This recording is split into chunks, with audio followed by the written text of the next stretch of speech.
Al pasar por el puerto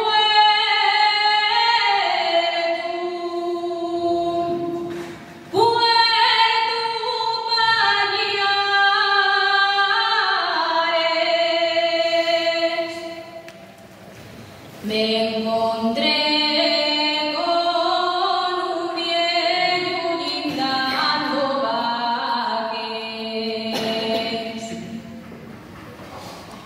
Yo como era también le pregunté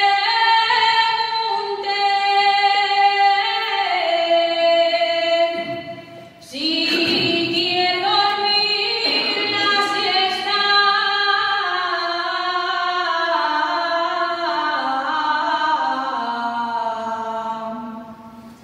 Yo guindaré y el bien